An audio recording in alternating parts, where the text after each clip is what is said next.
London's buzzing again, and this time it's all about Prince Harry. The guy's knee-deep in drama with the British tabloid, and things are spinning faster than anyone expected. The Duke of Sussex has been charging full speed ahead, determined to hold Associated Newspapers Limited. Yep, the folks behind the Daily Mail and Mail on Sunday, accountable. He's been saying they went too far, accusing them of illegally digging into his private life. But now it looks like his big legal crusade might be falling apart right in front of us. Word on the street is that Harry's legal team just took a serious hit. Key members have straight up resigned. That's not just some small hiccup. That's like your best player storming off mid-merch. Insiders are whispering that this wasn't a random shuffle but a planned retreat. They saw the storm coming, and rather than sink with the ship, they bailed. It's giving jump ship before it crashes energy, and people in the legal world are definitely raising eyebrows. The real turning point? The start of the trial. Harry came out swinging with some bold claims, talking about illegal acts, secret plots, and deep conspiracies. But the defense wasn't about to play nice. They hit back hard, throwing some personal shots that turned the whole courtroom into a battlefield. That's when things started to spiral. Harry's gone as far as accusing two well-known royal reporters, Rebecca English from the Daily Mail and Katie Nicholl, that's Nicholl, of straight-up criminal behavior. He says they were out digging for dirt on him and his inner circle. But Associated Newspapers isn't backing down.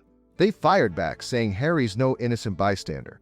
According to them, he was part of the same media game he's now complaining about, playing the system when it worked in his favor. Things are getting wild. So the defense wasted no time tearing into the allegations against Katie Nicholl. She's not just anyone. Nicholl used to be the Mail on Sunday's diary editor and is a familiar face on TV, often dropping royal insights like she's got the inside scoop. But the defense says she wasn't some sneaky tabloid spy creeping around for gossip. According to them, Harry himself invited her to a private bash back in 2011 at the Kensington Roof Gardens, a high-profile spot, by the way. And get this, they supposedly kept in touch after that, hanging in the same exclusive London circles. That's a whole different vibe from a criminal conspiracy, right? Then came the bombshell moment. Nicholl's reported response to Harry's accusations hit like a slap in the face. She allegedly said, "No, Harry, you invited him to come and party with you." Brutal. That comeback completely flips the script, making his claims look shaky. It pokes a huge hole in his whole victim story and makes it seem more like he's got some unresolved personal beef with someone he actually used to socialize with. The whole thing paints a messier picture, a tangle of personal ties and old connections, not some clean-cut case of press harassment. And then there's the case against Rebecca English. Harry's lead lawyer, David Sherborne, came out swinging with an email from 2010 that supposedly showed English trying to get flight info for Harry's then-girlfriend, Chelsea Davy, that's Chelsydady, from a private jet company. Sherborne tried to spin it as proof she used shady tactics to dig up private info. But the defense wasn't having it. They shut that down quick, saying the email didn't prove anything illegal. They backed English up, pointing to her solid record as a respected journalist and her legit access to royal sources when Harry was still an active working royal. This courtroom drama just keeps getting hotter. All of this together is hitting Harry hard. Like really hard. The way the defense played it, these journalists suddenly look less like villains and more like regular professionals just doing their jobs. And that shift makes Harry come across like he's out for revenge, twisting facts and mixing up normal reporting with actual criminal stuff. It's painting him as someone on a personal crusade instead of a victim of wrongdoing. And that's a rough look for a loyal trying to win sympathy. You could literally see the pressure all over him in court. He looked tense, drained, even a little older, like the weight of it all was starting to crush him. And the irony? It's almost too much. The same man who spent years saying the media wrecked his privacy is now in a public courtroom drama where every single move he makes is being dissected by that same media. It's a full circle moment, and not in a good way. And that part about his legal team walking away? That's massive. It's not just a bad sign, it's a flashing red warning. Legal experts are saying that when top solicitors quit a case like this, it's usually because they've realized their client's story just doesn't hold up, or the evidence has completely fallen apart. One analyst even said, they're not giving up on the law, they're giving up on Harry's version of it. That's cold. It's tough to watch, but this is a brutal blow for Harry. What was supposed to be a landmark case, a key piece in his and Meghan's fight against the British press, now looks like it's crashing down fast. It's not just a courtroom loss, it's a massive hit to their whole good versus evil narrative. This whole mess is shredding Harry's credibility. It's starting to make him look like someone who just can't handle any heat from the press. Instead of a longed prince fighting for justice, he's coming off as a guy who complains whenever the headlines don't flatter him. And let's be real, the money side of this could be brutal. If he loses, he could be stuck paying massive legal fees. But even worse, it might lock in a lasting image of him as someone who's constantly at war with the media. Someone who can't tell the difference between fair criticism and actual malice. That's not a good look for a man who's trying to rebuild his public image. He's starting to look thin-skinned, like he can dish it out but can't take it. Meanwhile, the journalists he's been accusing, they're suddenly looking a lot stronger and more sympathetic. These aren't shady paparazzi hiding in the bushes. They're established professionals fighting to protect their names. Katie Nicholl, who by the way just beat cancer, isn't backing down for a second. And Rebecca English, who's been covering the royals for years, is standing her ground too. They're both saying Harry's entire version of events is twisted, that he's rewriting history just to make himself look like the hero of his own story. Now the trial's flipped completely. It's no longer about what these reporters supposedly did a decade ago. It's about Harry himself. His choices, his truth, his temper, his judgment. People are asking whether this is really about justice, or just a personal vendetta. And that image of him sitting there in court, his legal team walking out, his head down, it was tough to watch. He looked deflated, like a kid in a suit that didn't fit, swallowed up by his own fight. This was supposed to be his big comeback moment, his chance to take down the tabloids and prove he was right all along. But instead, it's looking more like a slow-motion public breakdown. And Meghan? Nowhere near the chaos. She's all the way across the ocean in Montecito, keeping totally silent while the storm rages on. There's been zero public support from Meghan. No hand-holding, no show of unity as Harry walks into court. Nothing. For a couple who built their whole image on this us against the world vibe, her silence is screaming louder than words. It's eerie. He uprooted his entire life, moved his family across the globe to protect him from the chaos, and now here he is, standing alone, facing the storm with no backup. Insiders say the mood around him is tense and gloomy. Like everyone knows the walls are closing in. The legal team quitting wasn't just some small hiccup, it was a full-on vote of no confidence. That's basically them saying, we don't think this case can be won. And that leaves Harry totally exposed, not just in the legal sense, but emotionally too. Watching him in court, you can see the weight on his shoulders. It's not just about being grilled by tough lawyers. It's about seeing his whole image, his so-called righteous victimhood, being torn apart in real time. And that testimony, brutal. Every new detail seems to chip away at the story he's been selling. Those accounts of him inviting Katie Nicholl to parties, of them running in the same social circles, they don't fit with his narrative of being relentlessly hunted by the press. Instead, they paint a murkier picture, one where Harry was part of the same media ecosystem he now condemns, sometimes even gaining from it. Having your past re-examined that harshly in public has to mess with your head. It's not just a court battle anymore. It's like he's fighting against his own rewritten history and losing.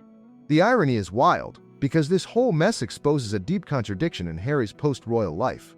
He and Meghan built an entire empire selling their personal truth through documentaries, books, and podcasts. But now that story's cracking right in front of the world.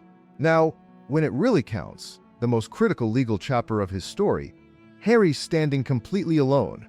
Meghan's silence feels less like coincidence and more like a calculated move. Insiders say it's a strategic retreat. She's quietly stepping back, creating distance from the chaos unraveling around her husband. Sure, she's had her own share of battles with the press, but this time, she's clearly decided this is Harry's war to fight, and maybe to lose. You can practically see the emotional weight dragging him down in court. Slouched posture, eyes staring blankly ahead. None of that bold, defiant spark he used to carry like armor. It's heartbreaking to watch, because he looks like a man drained of both energy and hope. He's stuck in this painful middle ground, between the royal world he was born into, which he claims shut him out, and the new world he tried to build in California, which now seems eerily silent. That dreamy Montecito lifestyle, the sunshine, the freedom, it all feels miles away. The California dream's starting to look like just that, a dream, fading fast in the harsh fluorescent light of a London courtroom. This isn't just about losing a case. It's about watching a whole identity crumble. What we're seeing isn't just personal despair, it's a strategic collapse. Harry tried to bring the royal playbook into a courtroom, where spin and symbolism don't work. In palace life, he could issue a statement, pose for a friendly interview, and let public opinion do the heavy lifting. But the court doesn't care about PR. It only cares about facts, proof, and cross-examination. And that's the brutal truth catching up with him now. Meghan, once the mastermind behind their sleek media image, can't work her charm magic here. There's no documentary editing, no podcast narrative, no royal sympathy to lean on. There's just a cold courtroom, a skeptical judge, and an empty chair that says more than any headline could. He wanted to be the face of justice, a fighter taking on the press machine. But instead, he looks like a lone soldier stranded on the battlefield, his armor cracking with every passing day. His inner circle's gone quiet, his team's deserted him, and the fortress he thought he built with Meghan? Turns out, it was never a fortress at all, just isolation dressed up as strength. His pain isn't just emotional, it's symbolic of a campaign that confused publicity for real influence, and personal confession for power. And in the courtroom, the one place that doesn't bend to image or emotion, none of that matters. And in the courtroom, the one place that doesn't bend to image or emotion, none of that matters. Let's cut through the royal drama and legal talk for a minute and get real about what's actually happening here. This whole situation isn't just a courtroom fiasco. It's turning into a textbook example of how not to handle a PR crisis in today's world. It's wild to watch because, honestly, Harry's playing this game like it's still the old royal era, where emotional appeals and poor me narratives could sway the public. But those days are long gone. The world's changed, people are sharper, more skeptical, and not so easily moved by celebrity sob stories anymore. Harry seems to think he can just shout invasion of privacy and the crowd will automatically rally behind him. But that playbook doesn't work in 2026. Folks have seen too much, scrolled through too many stories, and heard too many contradictions. People see the double standard. He spent years selling his truth through blockbuster interviews, multi-million-dollar deals, and Netflix specials. Yet now, he's accusing others of exploiting his personal life? The irony couldn't be louder. It's like watching someone set their own house on fire and then blame the smoke? And seriously, how can you wage war on the press while also cashing in on telling your story to the world's biggest media platforms? It's like trying to slam the door shut while you're still standing in the doorway. You can't cry about being overexposed when you're the one shining the spotlight on yourself. That contradiction is exactly what's killing his credibility, and people are noticing. And then there's Meghan. Her silence in all this, that's not just random, it feels calculated. For a couple who built their image around being inseparable, her absence hits like a thunderclap. They were supposed to be this unstoppable power duo, two against the world. But now that things are falling apart, she's nowhere to be seen. It's like she's already working on her next move, staying out of the blast zone while Harry takes the hits alone. The whole picture just feels off. It doesn't scream ride or die. It screams every person for themselves. And that's the real story unfolding here. The once glittering image of unity is cracking, and what's left looks a lot less like royalty and a lot more like damage control gone wrong. Here's the cold truth. Harry's officially lost control of the story. The narrative he's been trying to shape for years, gone. The sympathy that once followed him everywhere, vanished. The public isn't seeing a wounded royal fighting for justice anymore. They're seeing a man cornered by his own choices. Now, instead of looking strong or righteous, he's coming across as angry, bitter, and totally disconnected from reality. It's like he's swinging at shadows, lashing out at anyone who dares to question him, and it's making him look more isolated than ever. And that exodus from his legal team, that's not just another courtroom hiccup. It's a full-blown PR disaster. When your own lawyers pack up and walk out, it doesn't whisper trouble, it screams it. The message is loud and clear. Even the people he's paying big bucks to defend him don't believe this case can be saved. Behind the scenes, insiders are saying he's become difficult to work with, too emotional, too stubborn, and unwilling to listen to advice. That kind of energy doesn't just lose lawsuits, it burns bridges. Let's be real. The tabloids have always played rough. They push limits, cross lines, and they've definitely done wrong in the past. But Harry's approach? It's blowing up in his face. What was supposed to be a righteous crusade is now turning into a cautionary tale about what happens when you mistake public outrage for real power. Instead of reclaiming control, he's losing it faster with every headline. And the sad part is, he doesn't even seem to realize it. At this point, Harry's not winning hearts, mines, or anything in between. The man who once wanted to change the system is now just spinning in circles, making himself look lost. And, yeah, a little foolish. The saddest part? None of this had to happen. He could have ignored the tabloids, focused on his charity projects, and lived quietly in his California mansion with his family. He could have rebuilt his image through as a serious crime, and make it more likely than ever is the in Berkeley, California, and Mr. Anderson's careless sequence project. But instead, he went to war with the press, again, and now he's the one getting burned by the fire he started. This whole saga feels like a giant cautionary tale, a brutal reminder that fame and fortune don't buy peace of mind. You can have all the money in the world, a mansion overlooking the Pacific, a Netflix deal, and millions of followers, but if you're still fighting ghosts from your past, you'll never be free. Harry just can't seem to let it go. He's obsessed with proving himself right, even if it means tearing down everything he's built. And the more he tries to defend his story, the more it crumbles in front of him. Now, he's sitting in that cold, wood-paneled courtroom in London, with cameras flashing, reporters scribbling, and the entire world watching, as his once powerful narrative falls apart piece by piece. He looks like a man trapped in his own echo chamber, surrounded by silence, haunted by choices that can't be undone. It's heartbreaking, but it's also a harsh reality check. Sometimes the fight isn't worth it, and sometimes walking away really is the only way to win. So yeah, call it what it is, an epic fail. A royal meltdown in real time, a mess completely of his own making, and one he doesn't seem ready to escape anytime soon. If you've been following this wild story, let's hear your thoughts. Do you think Harry can bounce back from this? Or is this the final chapter of his public downfall?